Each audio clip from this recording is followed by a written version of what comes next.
दूसरी बात जो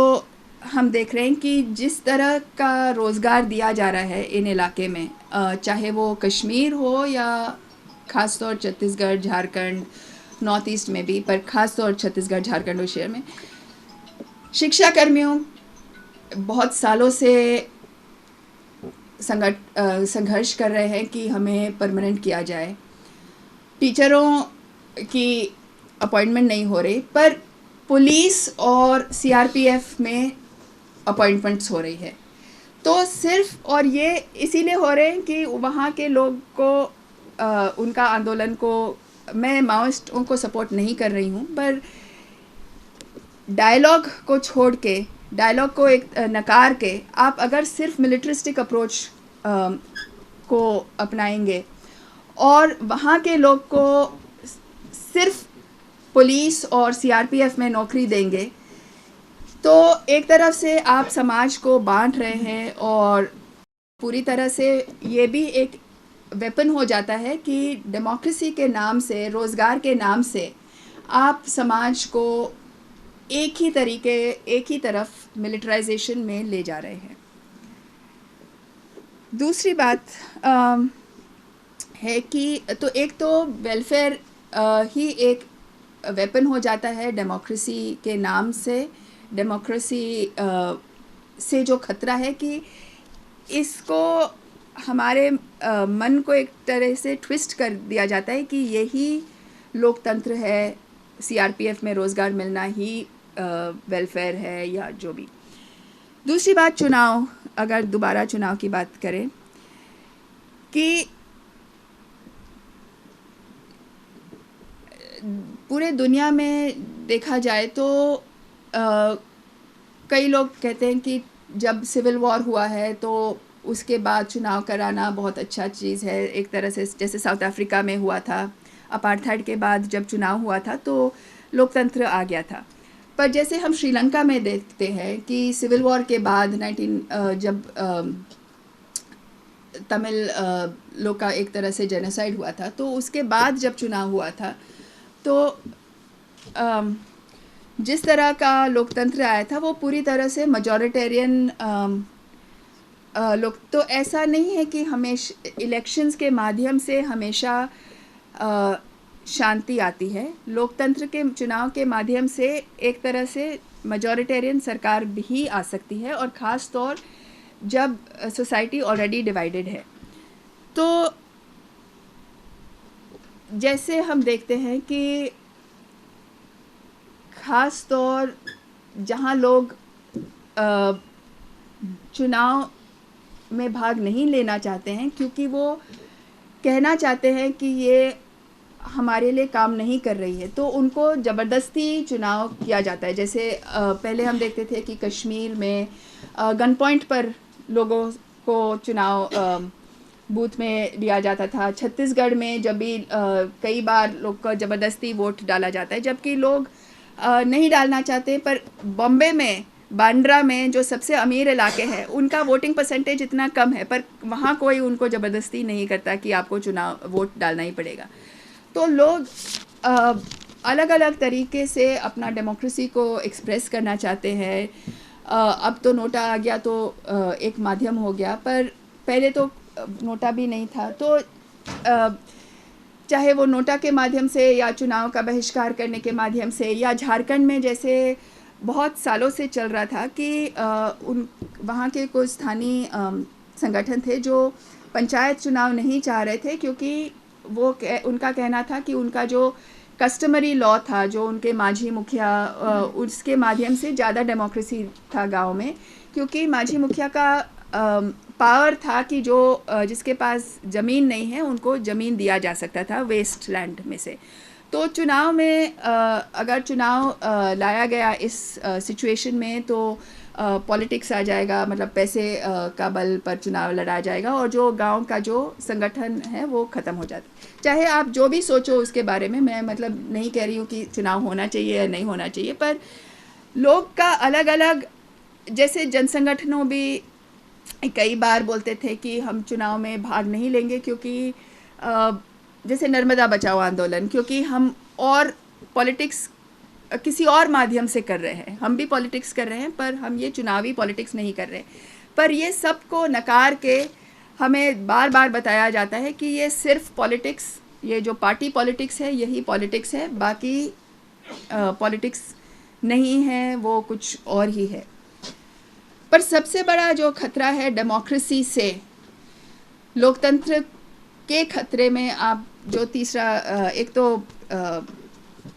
वेलफेयर का मतलब, दूसरा चुनाव, तीसरा जो अकाउंटेबिलिटी है। क्योंकि हम बार बार देख रहे हैं कि जो चुनाव जीत जाता है वो कहता है कि अब मुझे कानून से कोई मतलब नहीं है। छत्तीसगढ़ में हमने देखा कि रमन सिंह जब सलवाजुडूम के खिलाफ सुप्रीम कोर्ट ने उन्होंने उसको बैन कर दिया, पर रमन सिंह का बार बार कहना था कि मैं तो चुनाव जीत गया हूँ, तो मतलब जनता की कोर्ट में मुझे पूरी तरह से क्लीन चिट मिला है। मोदी जी ने भी जब उनके खिलाफ अभी भी केस जारी है, जाकिया जाफरी का केस अभी ख़त्म नहीं हुआ है, पर बार बार कहते हैं कि मुझे जनता की तरफ से क्लीन चिट हुआ है। अब कानून अपनी तरफ होनी चाहिए, चुनाव अपनी तरफ होनी चाहिए, पर जब आप चुनाव को बहाना बना के बोलते हैं कि मैं कानून का कोई डर नहीं है, और हम देखते हैं कि 1984 के दंगे के साथ भी वही हाल है। 30 साल बाद किसी को कुछ हुआ, मतलब अभी थोड़े बहुत केसेस हो रहे हैं, पर 30 साल, क्योंकि राजीव गांधी उस समय भी बहुत बड़े तादाद में चुनाव जीत कर आ गए, और एक तरफ से उन्होंने भी मान लिया कि क्योंकि जनता की कोर्ट में वो जीत गए तो उनको उनको कानून से कोई डर नहीं था। तो ये सबसे बड़ा खतरा है कि चुनाव में जीत एक तरह से बाकी सारे जो इंस्टीट्यूशंस को, रूल ऑफ लॉ को, नियम कानून सबको नकार देता है, और हम सब मानने लगे हैं कि जनता ये चुनाव की जो जीत है, चाहे वो जितने बड़े पैसे के कारण जीत हुआ हो या कोई और भी कारण हो, तो उसके तरफ से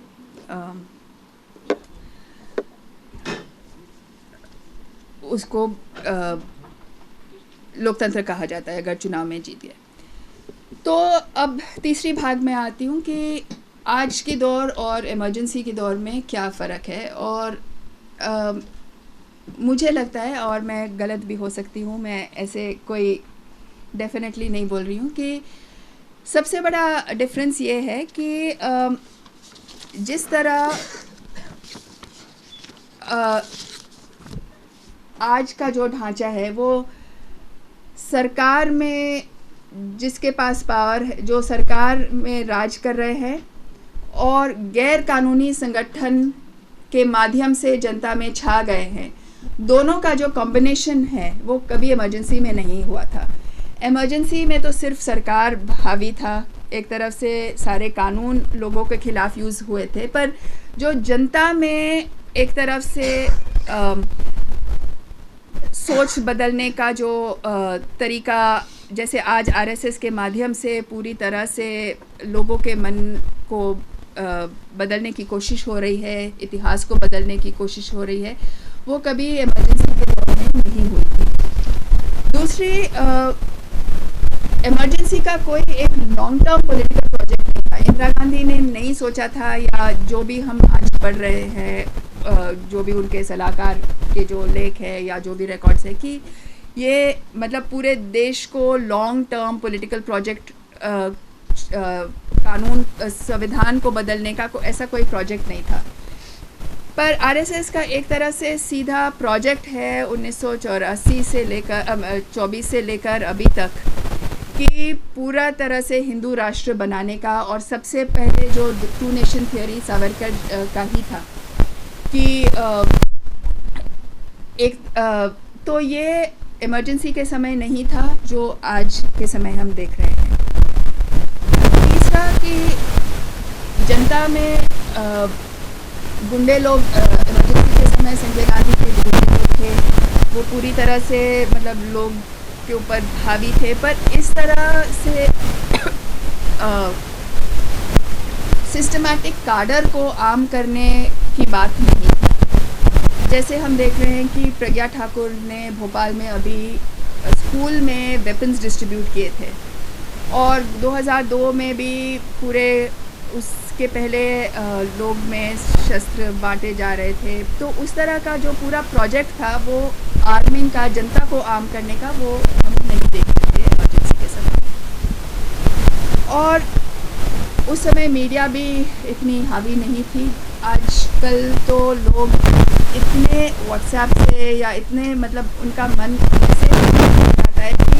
अपने आप को भी नहीं पहचानते। अब कुछ भी एक्सीडेंट हो जाता है तो आदमी को, जो विक्टिम है, उसको मदद करने के बजाय सब लोग उसका फ़ोटो लेते हैं कि एक्सीडेंट हो रहा है, या सेल्फ़ी लेते हैं और मतलब कहीं गिर जाते हैं सेल्फ़ी ले लेकर। तो जिस तरह मीडिया एक तरह से अपने खुद का चमड़ा बन गया है और उसके बिना हम जी नहीं सकते, उसको उसके माध्यम से ही सोचते हैं, उसके वो पहले मीडिया का कभी इतना पावर नहीं। तो ये कुछ मुझे लगता है कि फर्क है अब की दौर से और इमरजेंसी के दौर में। और अब चौथा जो भाग है वो फांसीवाद का खतरा क्यों दिखने लगा है। एक तो सबसे ज़्यादा जो आज का जो दौर है पूरे दुनिया में, सिर्फ इंडिया में नहीं, तो उम्बर्टो इको जो एक राइटर है, उन्होंने उसको फैसिज्म, मतलब पूरी तरह से फांसीवाद नहीं, पर फांसीवाद, प्रोटो फांसीवाद टाइप का, इसीलिए कि आप मॉडर्न साइंटिफिक टेम्पर को एक तरह से पूरी तरह से नकार रहे हैं। दूसरा कि एक्शन फॉर एक्शन सेक, क्योंकि आपको दिखाना है कि आप बड़े मतलब स्ट्रॉन्ग नेता है, आप कुछ भी कर सकते, तो नोटबंदी कराना या बालाकोट कराना, मतलब कि आप बहुत ही डिटर्मिन्ड एक्टिव नेता है, तो एक्शन फॉर एक्शन सेक, चाहे उसके कोई फ़ायदा हो ना फ़ायदा नहीं हो या नुकसान भी हो, जैसे नोटबंदी था, पर आपने एक्शन करके दिखा दिया कि हम एक्शन कर रहे हैं। जो भी आपके साथ जो आपके साथ नहीं है उसको देशद्रोही कहना, उसको एंटी नेशनल कहना, उसको सेडिशन बताना, ये सब भी एक फांसीवाद का एक रूप है। चौथा, आप कोई भी डाइवर्सिटी से डरते हैं, हिंदुस्तान ही देश है, बाकी सब कुछ का कोई मतलब नहीं है। पांचवा, एक फ्रस्ट्रेटेड मिडिल क्लास को अपील करना कि खासतौर जो जिसको लगता है कि आदिवासी दलितों को रिजर्वेशन देने से हमारे लिए खतरा हुआ है या हम आगे नहीं बढ़ पा रहे, और ये सब, तो एक मिडिल क्लास जो फ्रस्ट्रेशन को अपील, फांसीवाद एक बहुत बड़ा अपील के रूप में करता है। और कई ऐसे अन्य जो पहलू हैं जो फांसीवाद का एक टाइप का सिम्टम है। तो अगर आज हम इंडिया को देखते हैं तो इसके कई सिमिलैरिटीज़ हमें यहाँ भी मिलते हैं। एक तो जो कॉम्बिनेशन ऑफ स्टेट पावर और विजिलेंटिज्म की, अपने हाथ में मतलब बजरंग दल जाके किसी को मार लेता है और कुछ नहीं होता है, या कुछ रोमियो स्क्वाड जाके कुछ भी कर लेता है, या जय श्री राम के नाम लेकर किसी को मार रहे हैं, और दूसरी तरफ वही लोग सरकार में हैं, वही लोग पुलिस में हैं। तो एक तरफ से ये तो बहुत ही स्ट्रॉन्ग कारण हो सकता है कि फांसीवाद की तरफ जाने का। दूसरा जो आज हम देखते हैं कि एक तो आरएसएस का लॉन्ग टर्म पॉलिटिकल प्रोजेक्ट तो था ही हिंदू राष्ट्र बनाने का, पर जो समाज में कई चीज़ हैं जो इसको सपोर्ट देते हैं, जो हम आमतौर समझ नहीं पाते, देख नहीं पाते, क्योंकि ये बहुत ही एक तरह से पूरे समाज में फैले हुए हैं। एक, आज भी भारतीय संस्कृति, सोसाइटी बहुत ही पेट्रियार्कल है, और बाप को पेट्रियार्कल अथॉरिटी, मतलब उनको लगता है कि बाप का कहना मानना चाहिए, हस्बैंड का कहना मानना चाहिए। एक सर्वे हुआ था CSDS का, जिसमें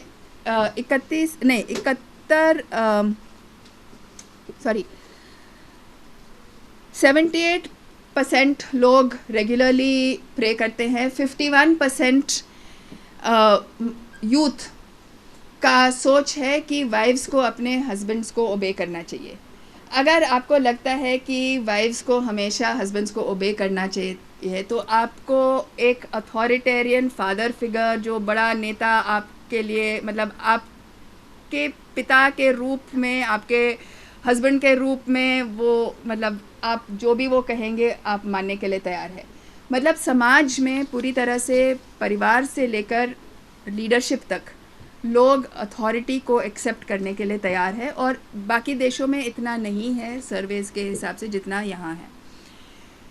दूसरी जो हम देख रहे हैं कि बहुत ही जनरलाइज्ड एंग्जाइटी भी है। ये पूरे दुनिया की प्रॉब्लम है कि ख़ासतौर टीनेजर्स में बहुत ही डिप्रेशन का एपिडेमिक हो गया है। और हम अपने कॉलेज में भी देखते हैं कि सारे जो छात्र हैं किसी न किसी तरह से उनको शायद रोज़गार के लिए डर है, या बहुत सारे आज के ज़माने में बहुत सारे युवकों के लिए खतरे हैं। तो 55% ऑफ इंडियन बच्चे are highly anxious, 26% moderately anxious. और ये जो समाज के जो ट्रेंड्स है, मीडिया का, एंग्जाइटी का, अथॉरिटेरियन फैमिली का, एक तरह से पूरी तरह सपोर्ट करता है ये फांसीवाद को लाने में, उसको एक्सेप्ट करने में। और जर्मन हिस्टोरियंस में एक बहुत बड़ा डिबेट चला था 90s में कि क्या जर्मनी की जनता कंसंट्रेशन कैंप्स के बारे में कितना जानती थी, कितना सपोर्ट करती थी, और जो फांसीवाद था वो उसमें जनता का कितना हाथ था। तो कई लोग का, एक गोल्डहागन है जिसका कहना था कि वो पूरी तरह से जनता जानती थी और उसको सपोर्ट कर रही थी, और कई लोगों का था कि नहीं, लोग जानते नहीं थे, हिटलर ने कंसंट्रेशन कैंप्स को छिपा के रखा था एक जगह।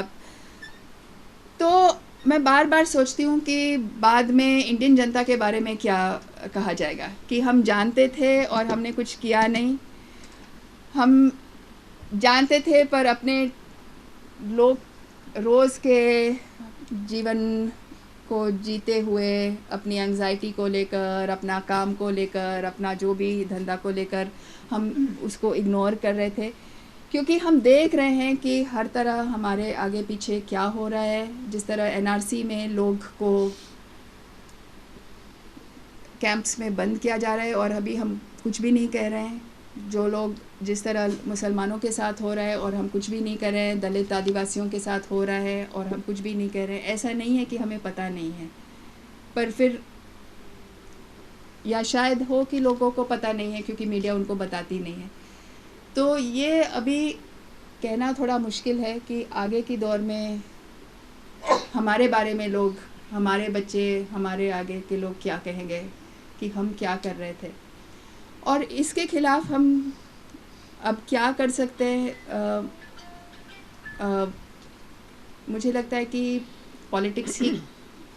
एक रास्ता है जो हम अपना सकते हैं। सिर्फ इस तरह का पार्टी पॉलिटिक्स नहीं, पर जनता के बीच में जाके बात करना, लोग चाहे जितने भी दूसरे मन के हो उनके साथ बात करना, क्योंकि उसके अलावा मुझे और कोई रास्ता भी नहीं दिखता है। और मैं ये बहुत प्रिलिमिनरी सी आगे रख रही हूँ। मैं इसके साथ मैं ख़त्म करती हूँ।